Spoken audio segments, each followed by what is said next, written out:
Olá, tudo bem? Meu nome é Jonathan e eu vim aqui contar pra vocês um pouco a história do Tin Quan.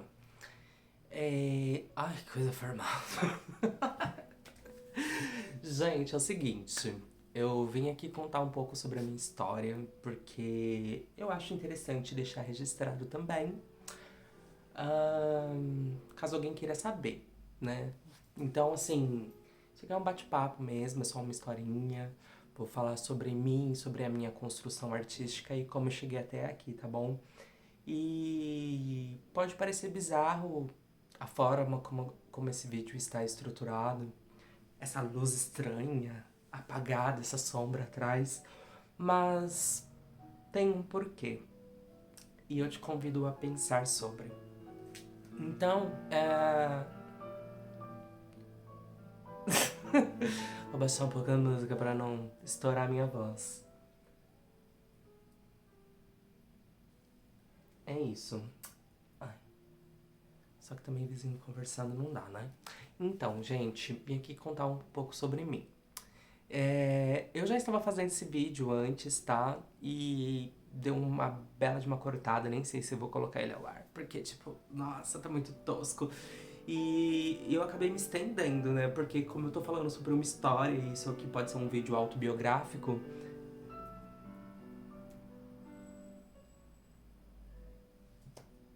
isso aqui pode ser um vídeo autobiográfico, então ele pode acabar demorando um pouco. Então, assim, como todos aqueles filmes cults que todo mundo senta e fica vendo alguém fazendo nada por horas, eu te convido simplesmente a sentar e ouvir a minha história, tá bom? E é com essa ambientação mesmo. Então vamos lá.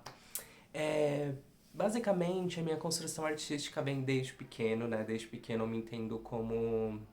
Eu não me entendo, não, gente, é mentira. Para de mentira. Desde pequeno eu gosto de desenhar, isso é fato. Eu sempre desenhei. Então, assim, vou repetir todas essas histórias aqui, mas já tô cansado de falar. Tipo assim, eu não gosto de ficar repetindo essa coisa. Então vamos dar uma adiantada. É, ahn, eu desenho desde pequeno e, assim, comecei vendo o meu tio. Tem mesmo fazer isso? Gente, esses são alguns questionamentos que eu tenho. Que de repente eu não sei nem onde vai parar, entendeu? Porque é o seguinte. ah, Se fumou, né? É...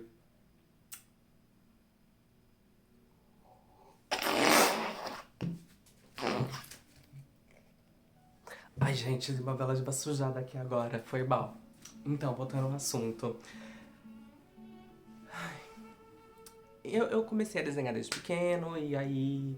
Com, com os 14 anos eu encontrei o nome Tinko numa enciclopédia. Tô pensando seriamente em lançar um outro vídeo só por preguiça de falar, gente.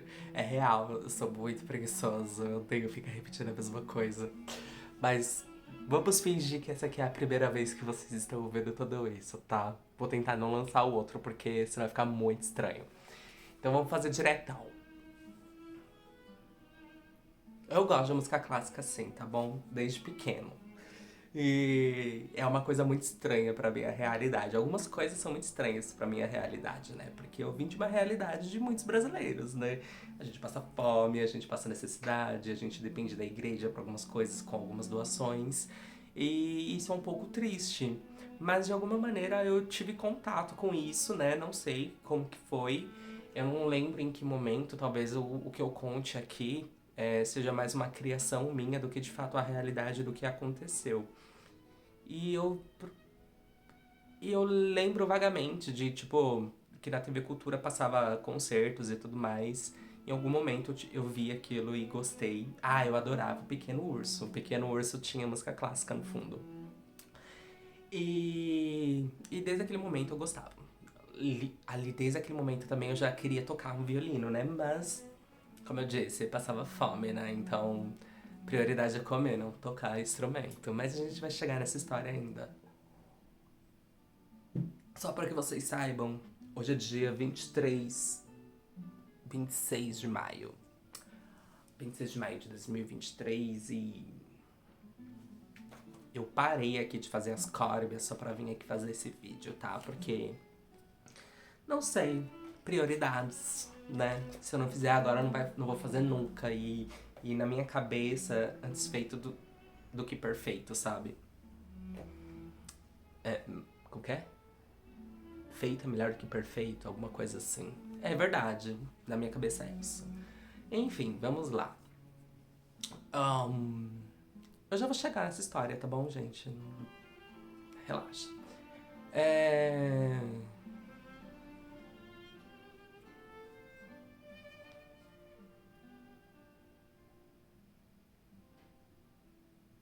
Onde é que eu tava? Então, tem a parte que eu gostava de desenhar quando eu era criança. Ai, vou contar o que eu contei lá no outro vídeo, né? Enfim. É... Tem a parte assim que eu lembro que a gente tinha os materiais de escola, lápis de cor, esse tipo de coisa. E, e a gente tinha que deixar aqueles materiais na escola por algum motivo. Eu não lembro qual, mas nós éramos obrigados. E assim, toda sexta-feira eu dava um jeito de ficar lá no final da fila só pra roubar o meu estojo e levar pra casa, porque era o que eu gostava de ficar fazendo, desenhar. E desde pequeno eu sou assim.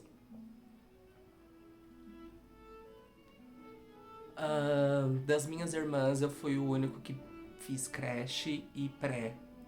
Ambas, cada uma fez um fez o outro, né? Porque elas nasceram em momentos diferentes. E aí, realidade, outra realidade, outros momentos, outras situações financeiras, né? Que não dava. Mas a recordação que eu tenho mais assim, fora a minha queda, né? Porque eu tive uma queda.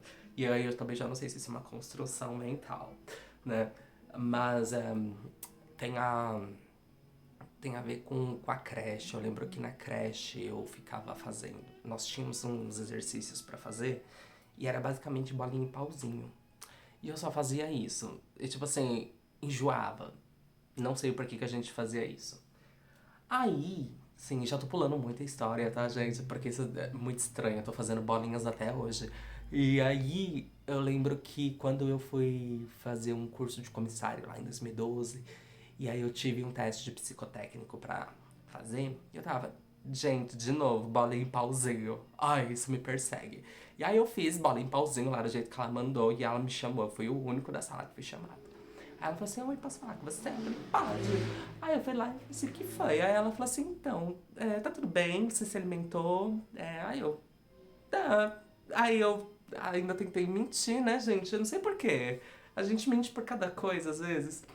E eu queria passar pra ela que meu dia tinha sido bom e, na verdade, assim, quem é que tem um dia bom? Ninguém. Ainda mais depois de ter trabalhado, né? E nessa época eu trabalhava como recepcionista no laboratório. Deu bom. Ai. Não vou ficar citando marcas aqui, não. Mas eu trabalhei lá. E assim, era o ó, porque, gente, lidar com pessoas só por Deus. Aí, contando. Aí eu fui fazer o teste de psicotécnico, aí ela perguntou se tava bem, aí eu falei pra ela a verdade. Falei, meu dia foi normal, estressante, eu não me alimentei direito, tô aqui fazendo isso. Aí eu falei, por quê? Aí ela falou assim, porque acusou que você é bipolar. E eu me disse, tipo, oi? Bipolar sobre fazer bolinha e pauzinho. Aí ela falou, é. Aí eu, eita. E aí eu falei, não, mas eu acho que tem a ver mais com o seu dia. Mas assim, gente, eu já tive ataque bipolar, sei. Sei lá. Como dessa realidade que eu vivo, as pessoas tendem a colocar a culpa em outras coisas. Eu vou seguir mais ou menos o bonde, vou colocar a culpa no signo. É tudo culpa dos astros. Mas então, voltando à história. Aí eu fiz bastante balinha pauzinho lá na infância, lá na creche, cresci, roubava meus estojos. Ah, péssimas lembranças, né? E aí o. O que que é? Ah, tá. Aí eu cheguei lá num. Ah, tá. Eu via meu primo desenhando as coisas, né? Meu primo não, meu tio. Meu tio, ele também desenhava. E aí ele ficava desenhando os personagens do videogame que ele jogava lá. E aí ele desenhava, mas ele desenhava de uma maneira meio tosca logo no início, né? Ele colocava uma folha por cima, copiava. E eu achei aquilo fácil e comecei a fazer o mesmo. Tentei vender esses desenhos na escola, não deu certo. Tô resumindo tudo aqui, gente, porque já deu preguiça de novo.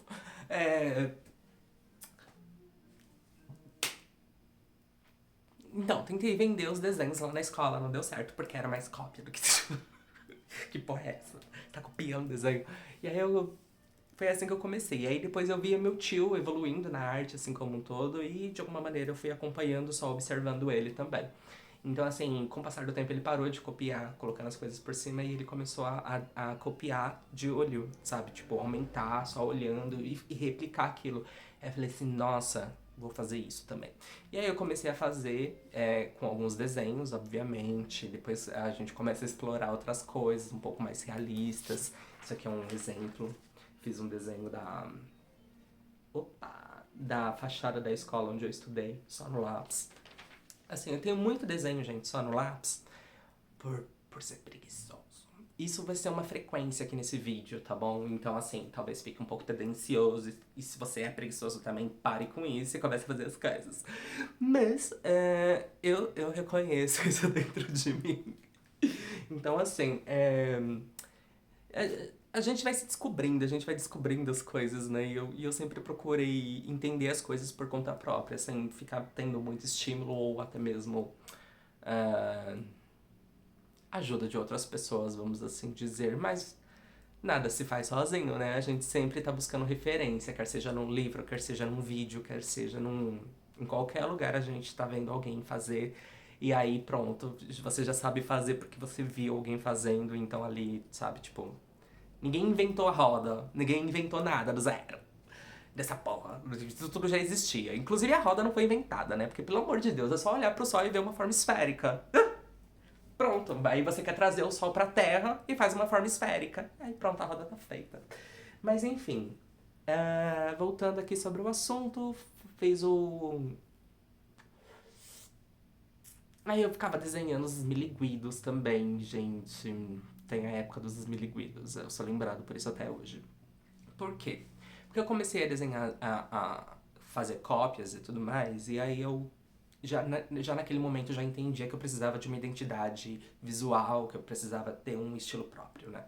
Mas como isso ainda não era algo alcançável, até mesmo pelo meu tempo de vida e experiência, então eu fui meio que copiando coisas dos outros, mas trazendo elementos da minha própria realidade, vamos assim dizer, trazendo aquilo pra minha realidade de alguma maneira ou pro meu contexto, ou até mesmo personagens que eu gostava. E aqui, por ser um personagem simples de desenhar, os esmiliguidos porque eram bolinhas, e de novo as bolinhas me acompanham, é... nesse caso eu usava as formas, mas trazia outros contextos, né? Não aquele de Deus é amor, coisas de igreja, mas coisas da minha realidade, como por exemplo aqui, é um desenho que eu fiz na quinta ou na sexta série, eu não lembro. E nesse desenho, a professora, essa daqui representa a professora, e todos eles traziam elementos da minha própria realidade. Esse aqui era um colega de classe chamado Éder, a diretora real e a professora real. Eu até coloquei o nome dela de verdade, que era Urânia. Eu tive uma professora chamada Urânia, de urânio. Nesse caso, ela tava me repreendendo porque eu não tinha feito a lição de casa e eu disse que o cachorro tinha comido. E ela me mandou pra diretoria. Só que o que de fato aconteceu foi que, após eu ter feito isso lá na sala de aula, ela viu o que eu fiz, ela pegou e levou isso pra diretora, né? E eu achei assim bem engraçado, porque basicamente aconteceu o que eu tinha escrito, só que num outro contexto. O que eu tinha escrito não, que eu desenhei, né? Tipo, ela viu, me repreendeu e me levou pra diretoria. Mas ela levou meu desenho no caso. Aí ele ficou sumido por alguns dias, ó, pra vocês terem noção. Tem até data. Segunda-feira. Sinal de que eu já sou preguiçoso desde aquela época. Vocês vão ver isso na minha arte, gente. Tem coisas que eu nunca termino. E. Enfim, né? Recuperei o desenho porque a diretora achou engraçado, deve ter achado artístico também, e acabou me devolvendo. Pulando já, né? Tem mais etapas aqui dos esmiliguidos pra comprovar pra vocês, né? desde essa criança artística que existe dentro de mim. E aqui, por exemplo, uma revistinha em quadrinho que eu fiz na quarta série. São os Esmiliguidos na forma dos X-Men. E tem o Wolverine, tem o Ciclope, tem o Noturno, porque eu adorava os X-Men. Quando eu era criança, eu até brincava que eu era os personagens. Eu sempre era o Noturno e cada um dos meus colegas de classe representava um. A gente brincava de X-Men na hora do intervalo e eu acreditava que aquilo era real. Mas não é esquizofrenia não, gente. É só criança com uma imaginação muito fértil mesmo. E várias páginas, né? Ele até rasgou assim, de tanto que eu forçava as coisas, a mão chegava a doer de tanto que eu ficava forçando. Mas o desenho nunca foi terminado. Quer dizer, eu terminei de desenhar, mas eu não terminei de colorir. Porque eu sou preguiçoso. Então é um problema pra mim produzir coisas com essa personalidade. Porque eu vivo no mundo das ideias, né? Eu fiz terapia um tempo atrás. E na terapia, a terapeuta disse pra mim, Jonathan, você vive no mundo das ideias. Você precisa trazer isso pra cá, pra realidade, né? E isso é um fato, porque, tipo assim, acho que é uma fuga da minha realidade, de sempre estar perdido nos meus pensamentos, imaginando coisa, compondo coisas na minha cabeça, mas eu nunca trago isso pro mundo material. E então isso acaba me prejudicando de tal maneira porque esses pensamentos acabam criando, viram demônios, né, na minha cabeça. E eles querem meio que criar vida e vir pra realidade e eu, tipo, não trago. E isso traz, assim, quando eu consigo sair dessa fossa de preguiça e de fato produzir as coisas, parece que aquele demônio desaparece. Então a arte pra mim tem sido isso, sabe? Tipo, produza que seus demônios irão embora. Tanto que hoje mesmo, né? Tipo, eu tô focado num projeto de Corbias. Vou falar mais sobre ele daqui pra frente. E cara, até agora eu não tive nenhum resultado com isso. Só tenho produzido, produzido, produzido. E isso já tá virando outros demônios, sabe? Porque vou ter que voltar pra minha realidade, que é: oi, hey, você mora sozinho, você tem conta pra pagar, né? Você tem um aluguel, e aí eu tenho que voltar aqui pra essa realidade e aceitar qualquer emprego pra poder trabalhar. É isso. Mas, voltando aqui pra história, né? Do Chinquan. Aí eu, ahn, aos 13, 14 anos, assim, bem na época que eu me assumi gay e tudo mais, eu comecei a fazer Kung Fu. E aí, tipo, o pessoal lá, eles já usavam elementos do idioma japonês, né? Ou japonês ou chinês, eu não lembro. E eles contavam os números, se cumprimentavam, e eu achava aquilo incrível. Então aquilo, de alguma maneira, acabou refletindo em mim e trazendo muito dessa cultura oriental, sem mesmo eu nunca ter tido nenhum contato, né? Eu nunca tive, assim, um contato muito próximo com ninguém que era oriental, com nada. E eu era muito apaixonada. Era como se, de alguma forma, numa vida passada, eu tivesse sido de lá, sei lá, da China. E eu adorava filme de Kung Fu, tudo isso. Então eu trazia aí esses elementos na minha arte, né? Não que eu trouxesse intencionalmente, mas isso era um reflexo daquilo que eu estava vivendo, daquilo que eu estava sentindo. Então isso acabava saindo nas coisas que eu desenhava, que eu pintava.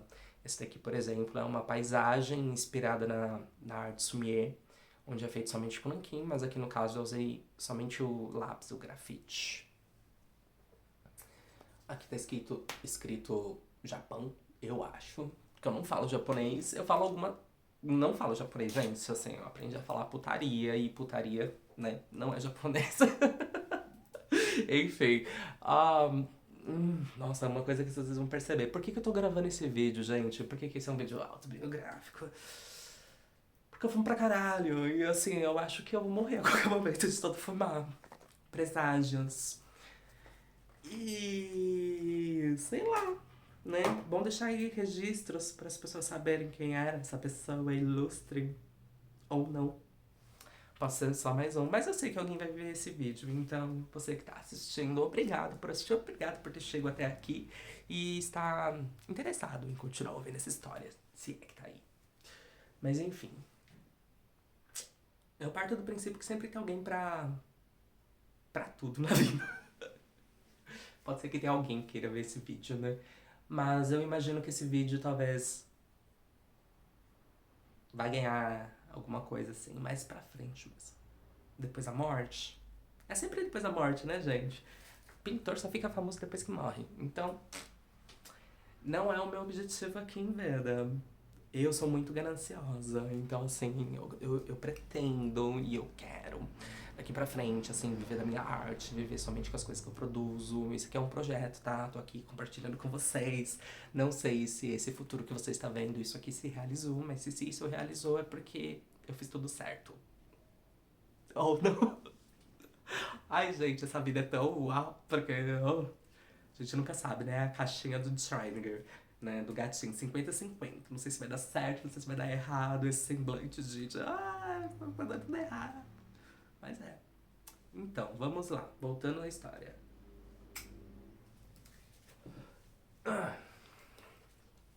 Daí a cultura japonesa, ela refletiu bastante na minha arte, como eu disse. E eu comecei a trabalhar com nanquim, né? Nanquim, por ser uma tinta barata de conseguir, né? Era mais barato do que qualquer outra tinta, até mesmo mais barato do que guache. Mas como eu não gostava de coisas coloridas, eu sempre entendia somente ao preto e o branco, então nanquim pra mim era a tinta ideal. Eu usei bastante por muito tempo, mesmo sabendo da dificuldade que é trabalhar com nanquim por ser muito aquoso, eu insistia nele, né, por muito tempo. E assim, eu queria muito aplicar essa técnica e ter ela assim como uma técnica mesmo pra trabalhar, mas tipo, preguiça. Aí, vamos lá, vamos continuar. Aí, com os 14 anos, assim, e tudo mais, eu comecei a folhear uma enciclopédia, encontrei o nome Tinqua, peguei o nome pra mim, porque eu achava que era chinês, alguma coisa assim, e mal sabia eu que era só o nome de uma ave. Mas lá na enciclopédia tava descrito somente como alma de gato, ave, alguma coisa assim, e eu achava que eram coisas distintas, sabe? Que eram duas coisas diferentes, onde a ave só possuía o nome, mas não, parece que é um nome próprio da ave. Eu não sei o significado, não sei de onde que vem. Eu sei que é alma de gato, mas tipo, por que colocaram esse nome? Quem foi que colocou? E de que qual idioma que tá escrito isso? Não sei, gente. Mas eu achei o nome muito bonito e cá estou, Tinqua, pra vocês, né? E, claro, com o passar do tempo eu fui conhecendo outras coisas sobre o Tinquan. Além de ser uma ave, que tem uma banda, que existem pessoas que têm esse nome, que existem rua. Mas, continuei com ele, né? Não quis mudar, não vejo ainda Jonathan como um nome artístico, sei lá, não é exótico, é essa a realidade. Cinco é. E aí, continuei desenhando, fiz nanquim, pintei uma tela, aí essa tela eu dei pro meu pai. Foi uma tela que eu demorei 5 anos pra pintar. Mas porque eu sou preguiçoso, não porque eu fiquei mexendo na tela durante 5 anos. Eu comecei a pintar a tela e eu lembro que nanquim, né? Caiu lá, manchou a tela e aí eu não sabia como consertar, não sabia que técnica usar além do nanquim para poder cobrir aquele espaço e retomar a pintura. Então demorou alguns anos até que eu pensasse em mexer na tela de novo e usasse qualquer artifício ali para poder cobrir aquela tinta manchada e, e terminasse, concluísse, ou achei que concluí a tela, né? Mas assim que eu concluí a tela, eu pensei em colocar a tela para venda e meu pai apareceu lá na casa da minha avó e aí eu senti de dar a tela para ele. Eu falei, olha, de presente para você. E há um tempo atrás estava exposto, né? Ele tinha colocado lá na sala da minha avó, mas da última vez que eu fui lá desapareceu. Não sei se ele vendeu. Se ele vendeu, que bom, porque eu quero que mais pessoas vejam de fato e assim, pelo menos, né, alguém ganhe alguma coisa. Mas se ele simplesmente deu fim, gente, ó, fiquei meio chateada. Mas eu não falei nada, simplesmente deixei de lá, né, porque dessa vez a gente não leva nada. Então, fica aí uma história pra vocês. Existe uma tela que era do meu pai. E aí, por que parou a música?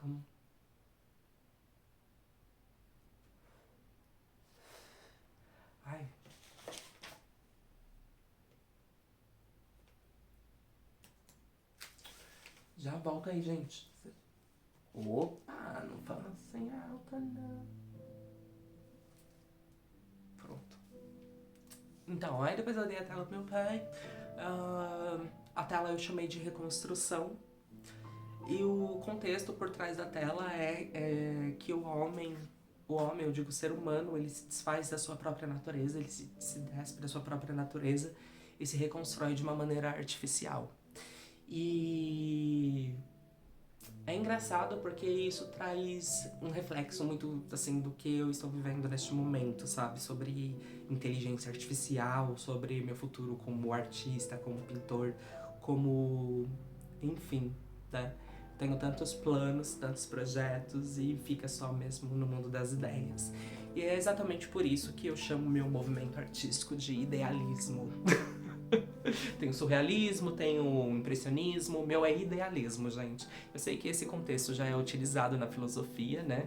Mas eu trago ele aqui pra arte porque a minha arte é isso. Eu idealizo muito, eu penso sobre muitas coisas e eu nunca chego a alguma conclusão de fato sobre aquilo, então aquilo acaba sempre se transformando.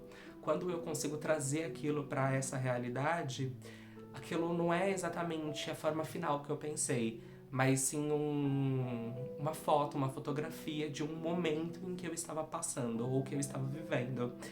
E se eu continuar, obviamente, como todas as obras, né, como vários artistas, essa arte ela continua se transformando, mas na minha, ela realmente se transforma, ela deixa de ser aquele objeto inicial e passa a ser outra coisa. Então, muitas vezes, pra mim é uma questão mais de aceitação e de deixa pra lá, do que de fato falar, não, eu terminei a obra, tô muito satisfeito com o resultado, porque não estou. Então, enfim, continuei trabalhando meus desenhos, tentando aperfeiçoar, trabalhando outras coisas. Eu lembro que quando eu tinha 16 anos, a minha mãe ela me colocou na Escola de Artes de Osasco para estudar desenho. E eu tive um certo problema lá com o professor, porque...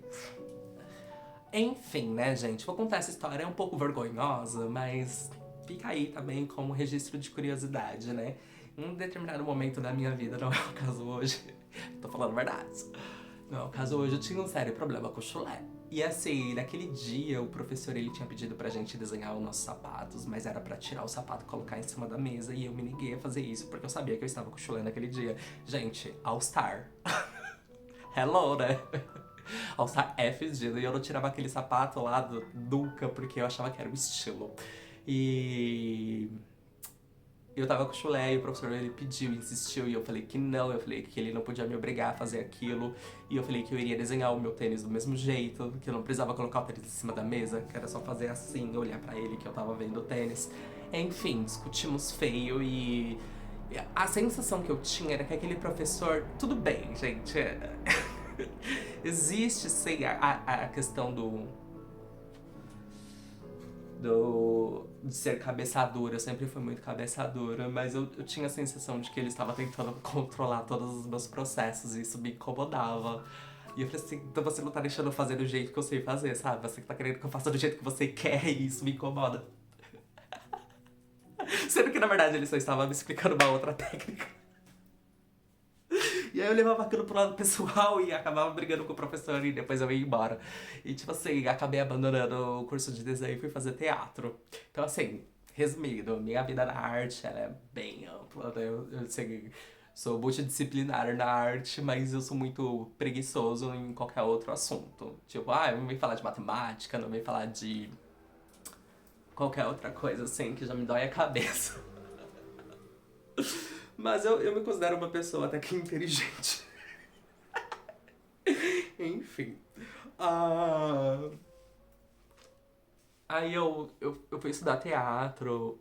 No teatro também eu tive contato com. Nessa época foi engraçado, né? Porque eu sempre falo que as bruxas aparecem no meu caminho. Elas vêm, as pessoas, assim, é bizarro. E eu tive contato com duas pessoas que se autodominavam como bruxas, ou pelo menos elas nunca disseram isso pra mim, mas em algum momento eu saquei a realidade ali. E uma delas era a minha professora de artes e na outra era a professora de teatro.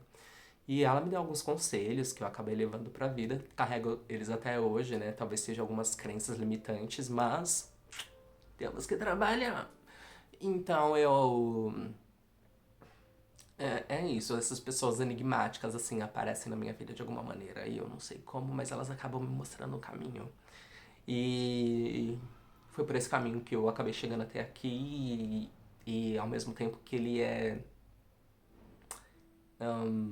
construtivo, vamos assim dizer, talvez eles possam ser mal vistos por algumas pessoas. Enfim, né? Ai, nem sei mais o que eu tô falando aqui, tô misturando os assuntos. Enfim, voltando aqui sobre o assunto do desenho.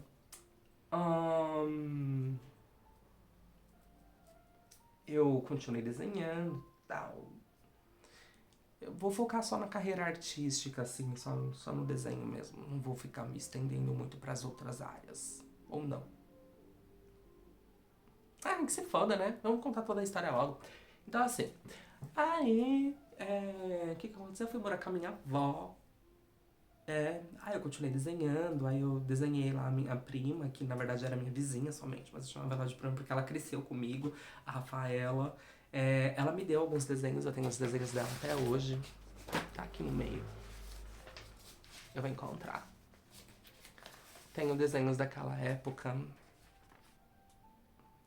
São esboços de carinhas felizes, que eu achava isso bonitinho. Na verdade, isso é considerado bonitinho até hoje, né? Essas coisas fluffy, essas coisas fofinhas. Ah, naquela época, tipo assim, que nós fazíamos Kung Fu, eu, tipo, tinha algumas ideias de criar uns outros desenhos, assim, de bis, inspirado na cultura oriental também, em mangá. Então eu acabei desenhando eu e ela, a Rafaela. Nós éramos personagens da nossa própria história. Os traços não são lá aquelas coisas, né? Como eu disse, né? A gente também tem todo um processo de entendimento, de... Gente, vários desenhos, várias expressões. Isso aqui provavelmente é a capa de algum filme de terror que eu tinha visto e eu, assim, tinha tentado a desenhar isso também. Ah, isso aqui eu acho bonitinho, porque teve um momento na minha vida em que eu fui inspirado talvez pelos emojis ou outros personagens. Eu lembro que tinha um chamado Marsupilame, alguma coisa assim, que ele tinha um rabão e ele era bem parecido com isso aqui. Eu não sei se é um reflexo, se é uma inspiração, mas esse aqui eu apelidei ele, essa persona tímida, como vocês podem ver aqui, ele usava um cabelo de emo. Sim, gente, passei por essa fase. E eu trouxe isso aqui na minha arte, eu vivia de capuz, isso aqui é uma realidade mesmo. E Tinquan como nome, tem outras pessoas que eu sempre penso em fazer alguma coisa assim, tipo, eu vou criar um desenho, tipo assim, animado mesmo. Mas aí eu fico pensando no trabalho que eu vou ter que ter de desenhar quadro a quadro, esse tipo de coisa. Então eu por preguiça, tô esperando a inteligência artificial avançar de tal maneira em que eu simplesmente vou desenhar o personagem, vou pedir pra ela criar a história, e aí a história tá feita, aí então, tipo, foda-se, entendeu? É isso, é a realidade que a gente vive, a gente trabalha com o material que a gente tem, não é... Então, assim, isso aqui foi um desenho também que eu fiz. Engraçado, né, esse desenho aqui, porque sou eu tocando viola. Agora eu vou contar um pouco também a história das artes. Então, assim, vou tentar resumir sem tentar expor aqui muitas das pessoas, porque eu não sei se esse vídeo vai chegar, né? Em algumas pessoas da minha realidade aqui, do meu momento atual. Mas, sem exposição aqui, vou tentar falar aqui, eu não tive um relacionamento muito bom com a minha mãe. Então, assim, eu acabei meio que preferindo sempre as artes e isso pra ela soava como uma ofensa, alguma coisa assim. Porque ela nunca viu futuro nisso, né? Ou nunca me viu nisso, talvez. Sei lá. E aí ela nunca apoiou isso de fato. Exceto pela vez que ela me matriculou, né? Mas assim, eu nunca senti de fato um incentivo do tipo de vamos lá, estou aqui te matrocinando. Te patrocinando aqui e aí você pode viver só da sua arte até de fato ela começar a render alguma coisa. E como muitos artistas que vivem numa situação deprimente, deplorável, essa é a minha realidade, né? Eu nunca tive, até então, eu nunca tinha tido nenhum retorno financeiro significativo sobre aquilo que eu fazia. Então, eu entendo o ponto de vista dela, mas eu fiz as minhas escolhas e as minhas escolhas me trouxeram até aqui. Bom, ruim ou não, é o que eu vivo e eu aceito isso, né? Porque, como eu disse, assim como a minha arte é um processo de aceitação, né? Tudo na vida. Tem coisas que a gente idealiza, tem coisas que a gente pensa, que a gente quer pra nós, mas não é a nossa realidade de fato e talvez algumas pessoas nunca atinjam. Exemplo disso, como por exemplo, sempre desejei, sempre almejei ter muito dinheiro pra nunca mais ter que me preocupar em passar nenhuma necessidade. Mas isso, até o momento, não é a minha realidade. Então, assim, sinceramente, eu tô pouco me fudendo se essa tela que eu criei, que eu fiz, eu não criei, né? Essa tela já existe. Eu só repintei. Se essa tela que eu fizer vai valer milhões daqui pra, depois da minha morte. Tipo, eu queria usar isso em vida, entendeu? Eu queria poder usufruir e fazer com que as pessoas também, de alguma maneira, se beneficiassem disso. Estamos trabalhando. Enfim, aspirações, né? Não é sempre que a gente vai ter tudo também. Isso não é o que você tá pensando. É... Quebra as coisas, quebra. Quebrou não. Então, assim, eu tive as minhas escolhas, né? Eu sempre escolhi a arte.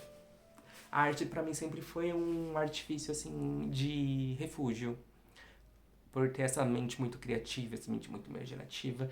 Isso sempre pra mim foi a minha zona de conforto, do qual eu preferia me refugiar pra, né? Quem gosta de viver nessa realidade, gente? Quem gosta? Então a gente sempre tem um jeitinho de fugir, distorcer a realidade e cá estamos.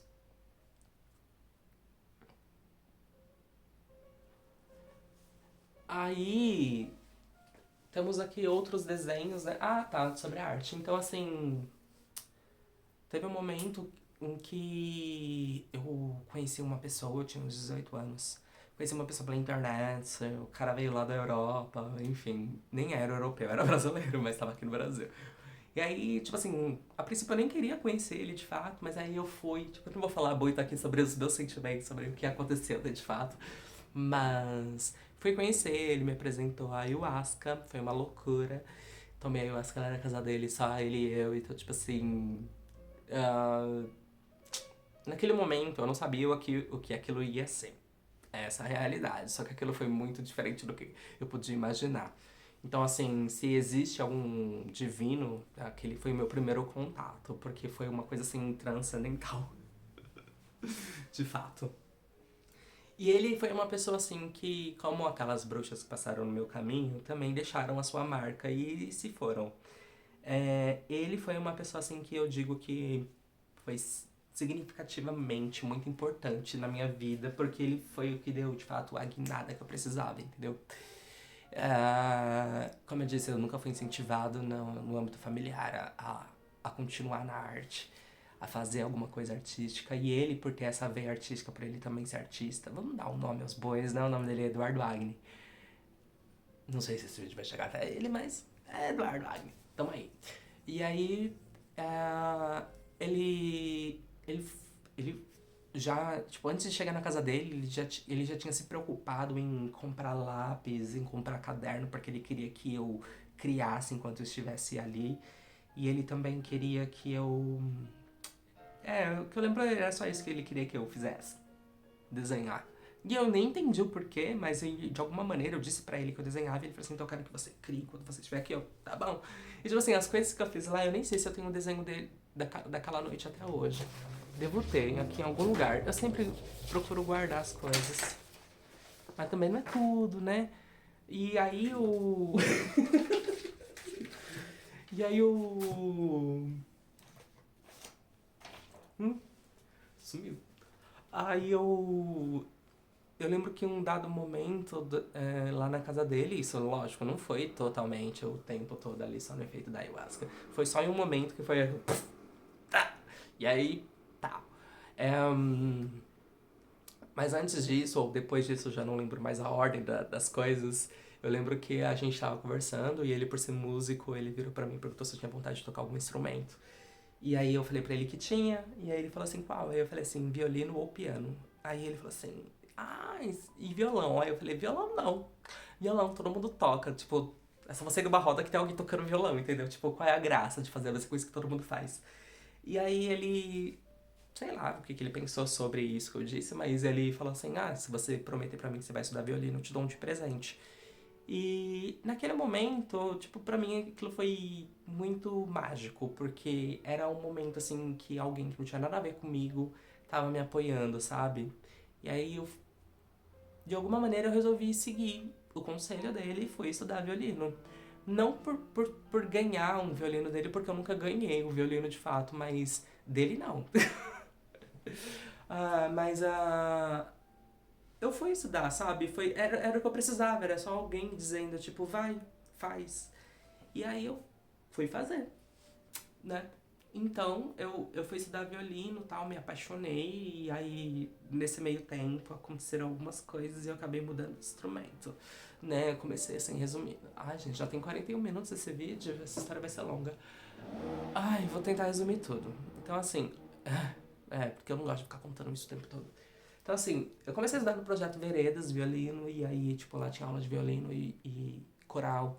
E aí eu lembro que o professor já tinha me dado uma chamada, tipo, porque eu tocava.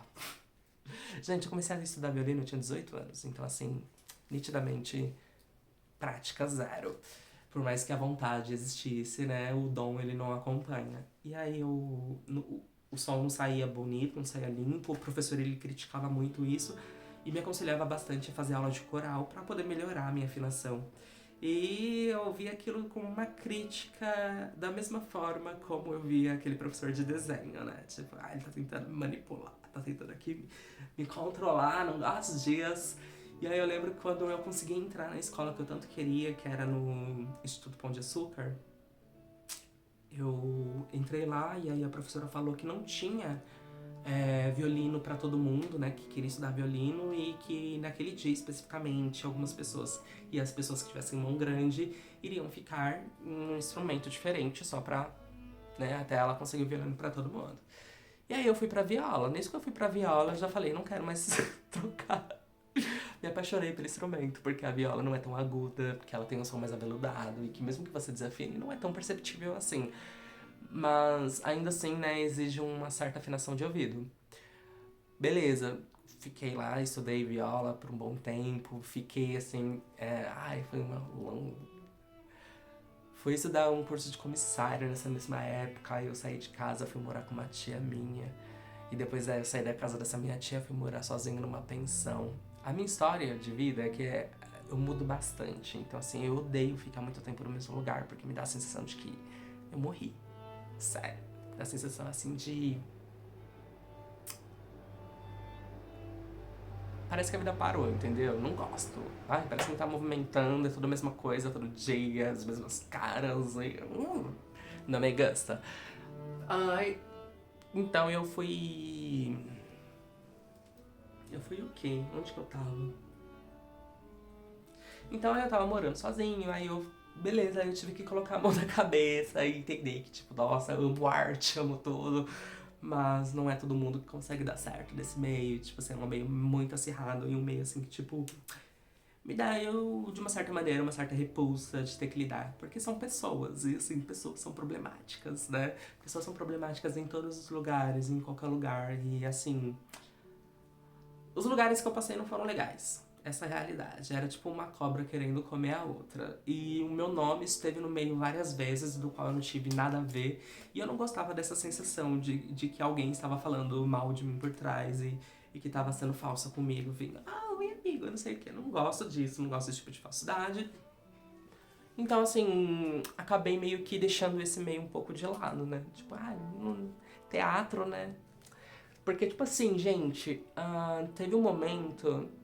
Assim, pessoas têm interesses, né? E aí, assim, eu não vou citar nomes, mas se você for pesquisar aí na história, eu fui convidado pra entrar numa companhia de teatro um tempo atrás e, tipo assim, obviamente não foi pelos meus dados artísticos, mas sim porque, de alguma maneira, eu atraía o diretor da companhia. E ele tinha outras intenções, né? Mas ele falou uma coisa pra mim que foi, como eu disse, existem pessoas que deixam a mensagem e vão embora. E aí ele virou pra mim em um certo momento e ele falou assim... Porque eu falei... Eu questionei ele, porque eu mal atuava naquele momento e ele queria que eu fosse pra companhia dele, que já era, tipo, uma companhia que era um musical, que tinha que saber dançar, que tinha que saber cantar. E eu falei assim, mas eu não sei fazer tudo isso. Aí ele falou assim, mas é uma questão de prática. Quanto mais você pratica, mais você aperfeiçoa e você chega lá. Eu falei, é verdade, né? Você vai praticando as coisas, você vai se aperfeiçoando. Não é que você precisa ter um dom pra fazer isso. É tudo uma questão de prática. Você vai fazendo e as coisas vão melhorando.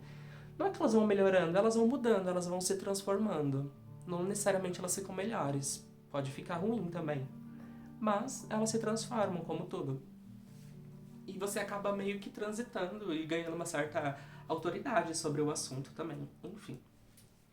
Eu entendi aquilo como uma crítica construtiva, aceitei o convite dele e fui pra companhia.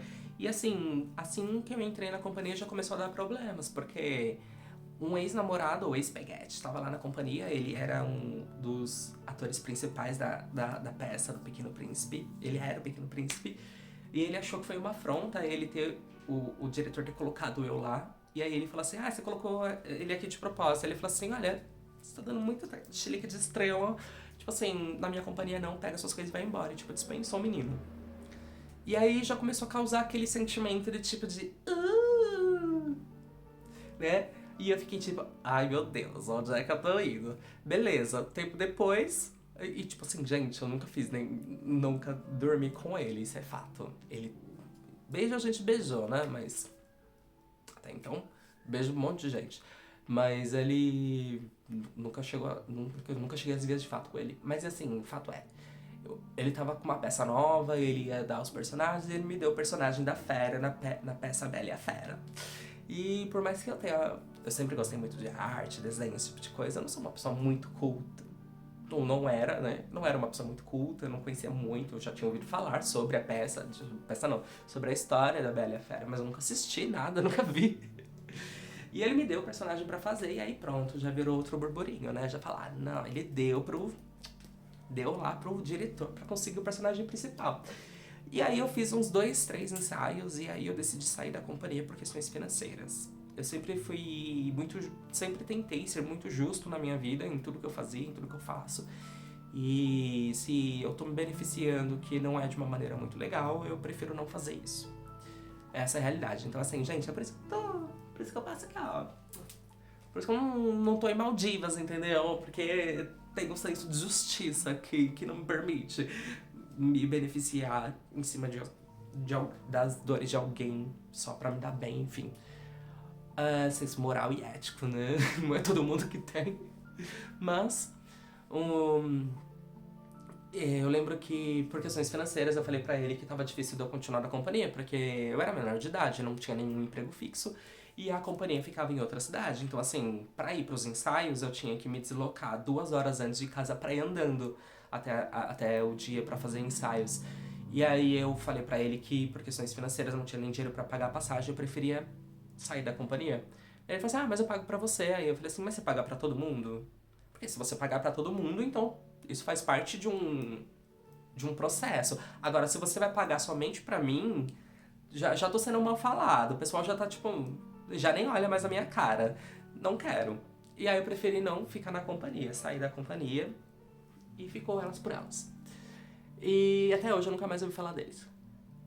É falta de interesse também. Então,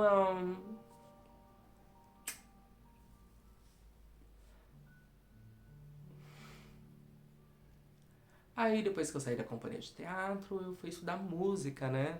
A incentivo lá do Eduardo Agni.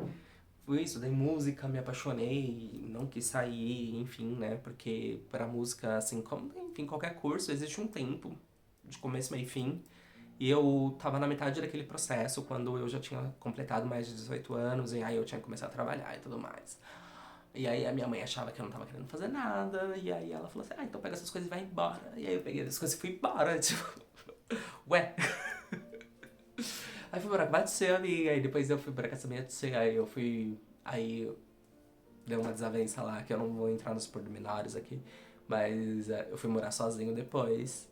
E aí, quando eu cheguei nessa pensão, que eu tava sozinho ali, só eu e o meu cursinho de viola, eu tive que colocar a mão na cabeça, né? Porque, não, naquela altura do campeonato eu já trabalhava, por isso que eu tinha ido morar sozinho, numa pensão.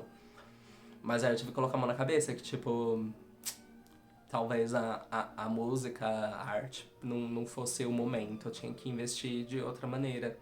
E aí eu comecei a ter outros tipos de trabalhos, como recepcionista, como atendente, como, enfim, N coisas. E todas elas odiei. Só pra deixar aqui claro. Odiava todos, porque eu tinha que lidar com pessoas. E pessoas são problemáticas, assim, gente. Eu tenho uma certa dificuldade de trabalhar em grupo. Até tava conversando com um colega, com um vizinho esses dias, né? Que foi um assunto que veio à mente. Que eu tenho uma certa dificuldade de trabalhar em grupo, porque, enfim, depender de outra pessoa pra qualquer outra coisa é ruim. Eu não gosto dessa sensação de ter que estar dependendo de alguém pra fazer algo, então eu prefiro colocar a mão na massa e ir lá e fazer, entendeu? Porque uma coisa é fato, minha avó dizia pra mim já que você quer uma coisa bem feita, faça você mesmo, né? E pode não ser que saia perfeita, mas pelo menos foi você que fez, e se der errado também, é você que vai levar toda a culpa, então cada um seguir suas buchas. E isso daí eu sempre fui muito responsável nesse aspecto.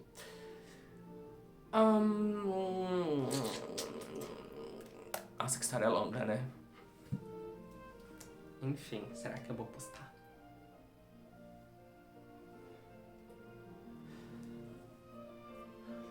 Aí, continuando sobre desenho, não, aí eu fui estudar música. Aí, gente, eu continuei até hoje. Tenho aqui meus instrumentos encostados. Esse aqui é uma estante de música. Então, assim, foi um perrengue. A música na minha vida é um drama, que é uma outra história. Que enfim, se me der a louca de gravar, eu gravo, mas assim, foi uma luta, foi um sofrimento. Em todos os momentos, assim, pra eu continuar tocando era um sofrimento. Sempre tinha alguma coisa, sempre tinha alguém. Ai, não sei. Já não sei. E aí eu fui, tipo, esses perrengues, assim, de ter que escolher entre a música e ir pra aviação. Enfim, tentei ir primeiro pra música, fui pro conservatório de Tatuí. No conservatório de Tatuí, dei com a cara na porta. O professor, ele foi muito realista comigo e a forma como ele falou comigo, assim, não foi muito legal. Ai, que bosta. Olha lá, cadê a música? Quero música aqui.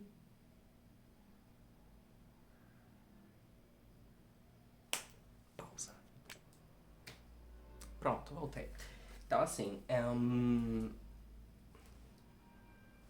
Nossa. Tive que limpar o nariz depois que eu liguei a câmera aqui, né? Enfim. Aí, a música pra mim sempre foi um drama, né? Ai, minha mãe não gostava que eu tocava em casa porque a gente morava de aluguel e aí o vizinho, tipo, trabalhava de noite e dormia de dia, era um saco. Aí eu consegui ir pro conservatório de Tatuí, o professor ele foi muito grosso comigo, gente. Tô avançando aqui no tempo porque o foco aqui é o Tinco, né? Tipo, o Jonathan musical faz parte também, mas não é o foco da história. E eu tô aqui só dando uma pincelada sobre tudo que aconteceu. Aí o professor ele foi muito realista comigo, assim, ele me deixou muito mal. Sim, resumidamente, eu vou citar as palavras dele, assim, mas eu não, como eu disse, eu sempre tive um péssimo problema, assim, eu não tive professores legais, não era todo mundo que tinha didática, né? Eu tive professores legais, mas não era todo mundo que tinha essa didática. E assim que eu entrei no conservatório, ele virou pra mim e perguntou quais eram as minhas intenções no instrumento.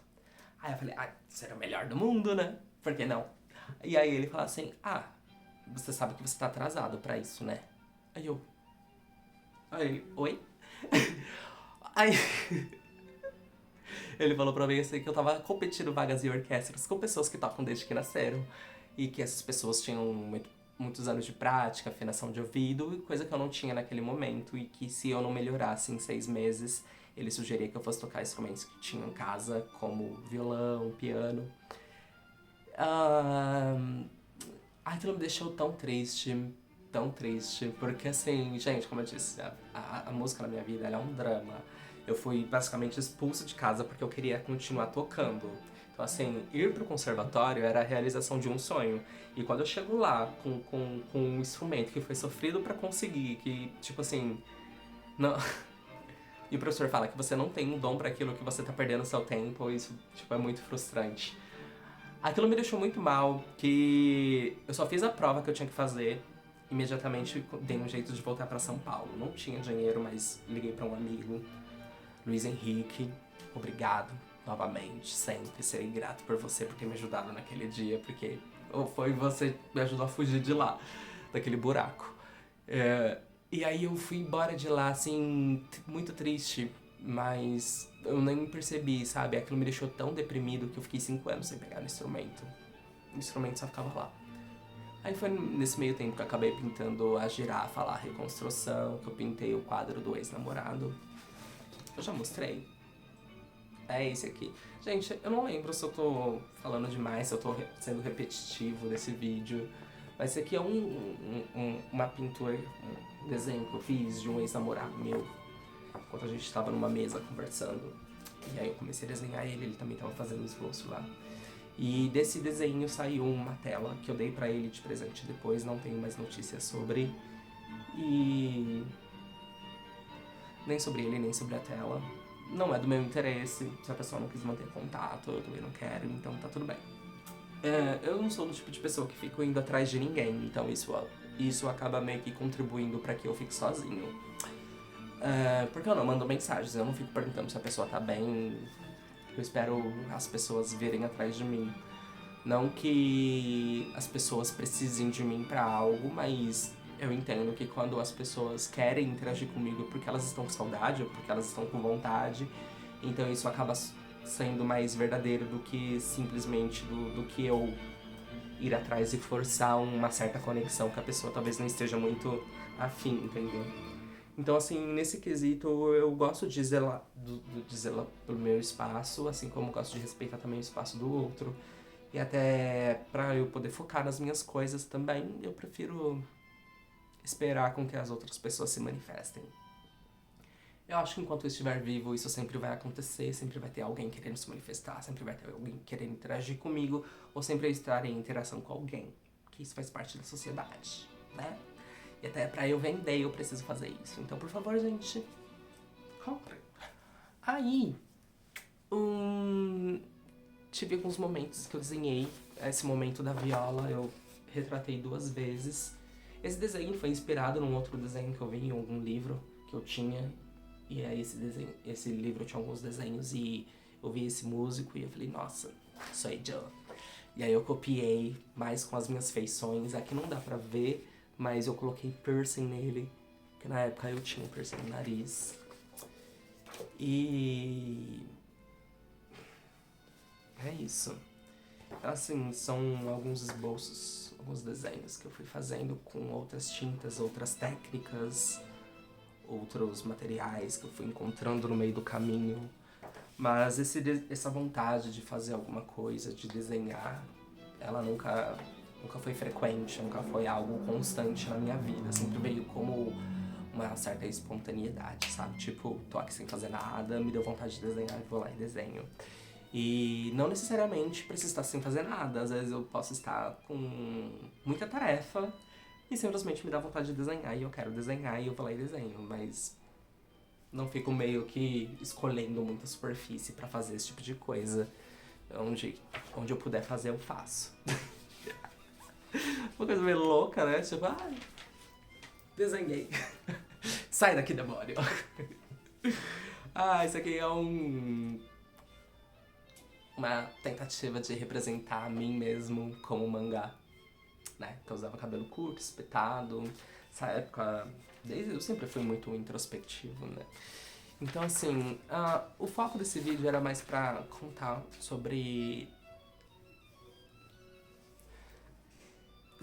pra trazer para este momento um pouco mais da minha arte e explicar para vocês o que é esse movimento do idealismo para mim no contexto artístico.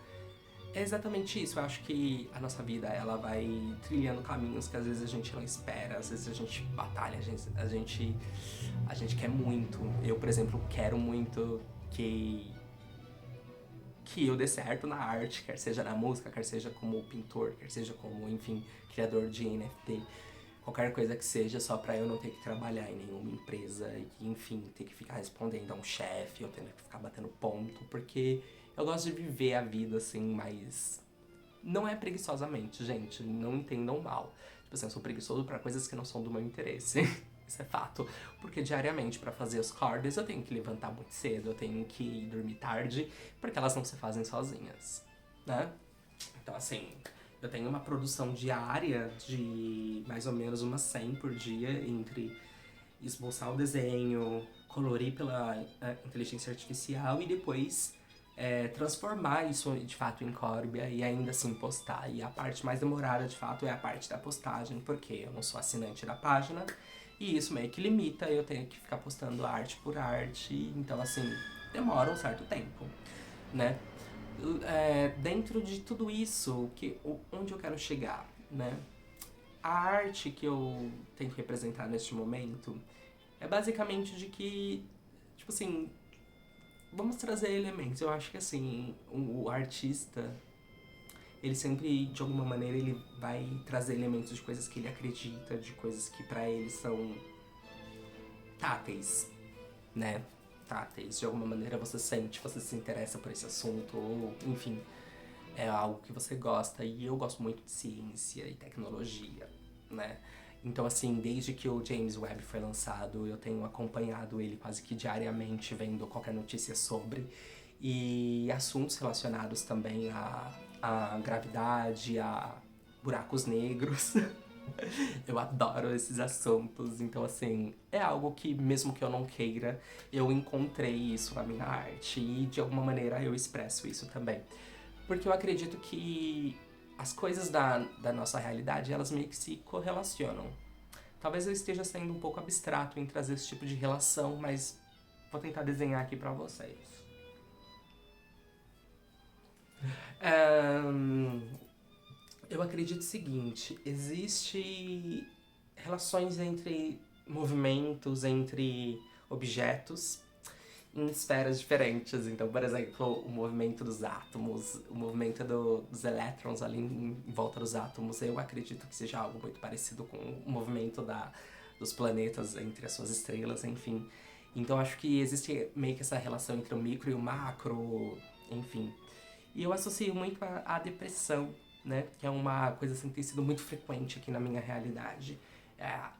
A doença do momento, onde muitas pessoas se reconhecem com, né?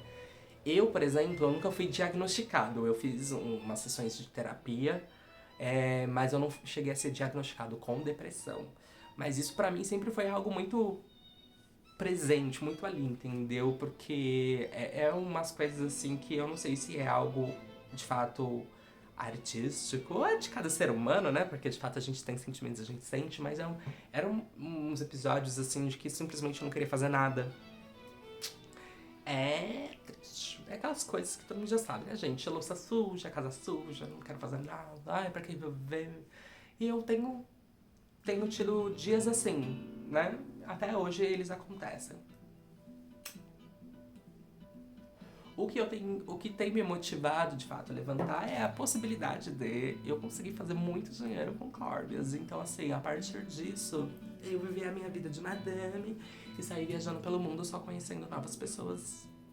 Eu reclamo muito de pessoas, mas no fundo eu quero me conectar com elas. É que, na verdade, assim, essas conexões, elas, pra mim, elas só não podem ser muito duradouras, senão ela começa a trazer certos problemas. Porém, quando eu acho que ela simplesmente é transitória, quando ela passa, parece que a gente dá mais valor, né? E você saber que não é o tempo de uma vida, porque o tempo de uma vida às vezes parece eterno pra gente, parece que aquilo nunca vai acabar. Mas quando você é simplesmente um turista, que você tá visitando um país, uma cultura nova, e você sabe que tipo, eu tenho que voltar pra minha casa daqui um mês ou daqui um ano, é só um ano que você vai ter ali, sabe? Então, depois disso, talvez eu nunca mais veja aquela pessoa e é isso que a gente vive, entendeu? Pessoas vêm, vão e são conexões que a gente faz e desfaz.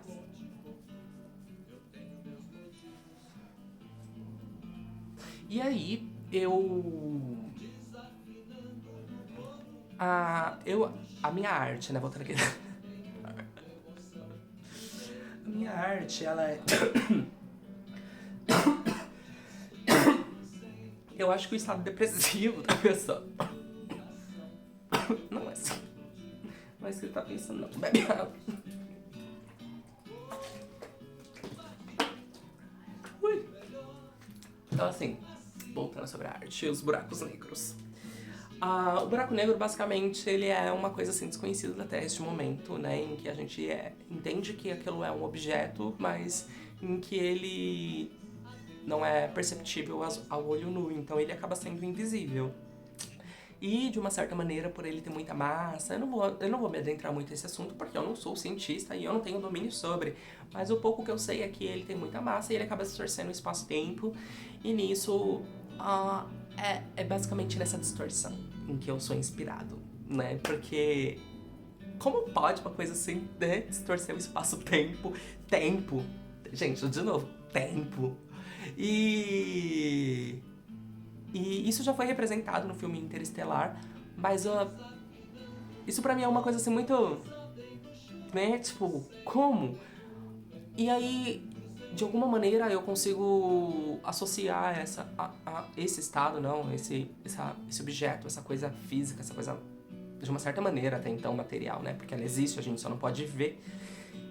E aí é a mesma associação que eu faço com a depressão, de que tipo, ela existe, mas a gente não pode ver e ao mesmo tempo ela é tão, né, significativa que leva uma pessoa a deixar de existir. Assim como o próprio buraco negro, né? Se você se aproximar dele, você simplesmente desaparece e, tipo, acabou-se aquele momento. Quem viu, quem te viu, quem te vê, e aí conta a história quem ficou pra contar. Mas é isso, sabe? Eu associo muito a isso. Dentro disso, também sabendo que o próprio James Webb, ele fez aí algumas descobertas através de lentes gravitacionais, então isso também acaba meio que trazendo na arte, né, dessa distorção em que eu uso 3 momentos. O momento 1, que é o momento da criação, em que eu esboço o que eu quero. Eu acho que isso continua muito frequente assim na minha vida e é algo que eu continuo fazendo, de simplesmente esboçar aquilo que eu quero que seja feito, né? A parte do colorir, aí entra a minha outra parte, né, que é a preguiçosa. É aquela parte que, tipo, gente, se eu tivesse que colorir várias imagens dessa, com cores diferentes, eu iria demorar séculos pensando onde cada cor vai, em qual lugar, né? E aí entra a minha ajudinha aí da tecnologia e eu peço a ajudinha da a inteligência artificial para colorir as imagens. Então, assim, as imagens que eu peço para ela colorir sempre são inspiradas em artistas que já existem, que ela reconhece como aquilo como movimento artístico. E depois dessa imagem ter sido finalizada, porque, enfim, né, vai gerar várias imagens, porque são vários artistas que eu uso, e eu transformo essas imagens em Carbia. Ou seja, né, assim como o buraco negro e as lentes gravitacionais das próprias galáxias, dos amontoados das galáxias, que distorce o espaço-tempo e você consegue ver o que está atrás, é assim como eu coloco a arte, sabe? É o que está por trás daquilo que eu chamo de uma possível depressão. Então eu permito que as pessoas olhem através do meu abismo e vejam dele aquilo que existe aquilo que de fato me fez continuar existindo. Que é tudo isso, né? Artístico. E aí, dentro disso, ou fora disso, né? Porque o objeto, o que representa de fato o buraco negro, ele está somente na frente, ele acaba distorcendo a imagem que está atrás. Então fica somente uma ideia do que era para ser. E eu acho que é um pouco disso, porque agora não só sobre a depressão, mas eu acho que é de como uma construção de cada ser humano, de cada pessoa, de cada intelecto. As pessoas não vivem na mesma realidade. Eu acredito nisso. né? E se isso de alguma maneira faz sentido pra você, é porque, tipo, ah, enfim, não sei como explicar, mas, tipo, realidades sociais diferentes, em que a gente simplesmente ah, normatiza alguns determinados comportamentos e tá tudo bem. Então, pra mim, isso é uma distorção da realidade, em que cada um vive no seu próprio mundinho.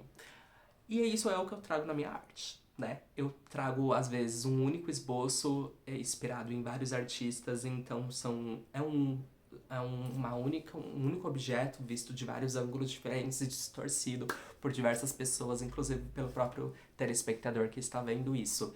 Então é basicamente isso, o meu conceito do idealismo e o porquê que eu contei um pouco sobre a minha história, porque a minha história é baseada em ideias, né? Que eu sempre tive ideias de que, isso vai dar certo agora, não sei o que e tal. Talvez não dê. Talvez simplesmente não dê. Talvez simplesmente esse vídeo não chegue até onde eu quero que ele chegue. E. E eu tenho que voltar pra minha realidade, que é simplesmente arrumar um emprego qualquer e viver, tipo. E fazer da arte continuar fazendo da arte o meu refúgio, sabe? Tipo, em alguns papéis, em alguns lugares assim, eu vou meio que esboçando e nada muito grandioso. Grandioso porque eu não tenho tempo de me empenhar nisso, entendeu? Eu tenho uma outra vida pra viver, que é fazer essa roda rodar e eu, tipo, tô cansado. Então é por isso que eu faço rodas, é por isso que eu faço bolas. Então assim, gente, tá tudo aí. Tá tudo aí. Ideias, bolas, pausa, sabe? Tipo, bolas. Ai, essas bolas sempre me acompanham. E assim, quem acredita em terra plana, foda-se. Tem uma outra história que eu queria contar sobre o porquê também das bolinhas, né? Mas, tipo, essa fica pra um outro momento. E é isso, é sobre. Obrigado por você ter chegado até aqui, por você ter tido a paciência de me ouvir e de querer também conhecer um pouco sobre a história do Chico. É sobre. Então, até mais.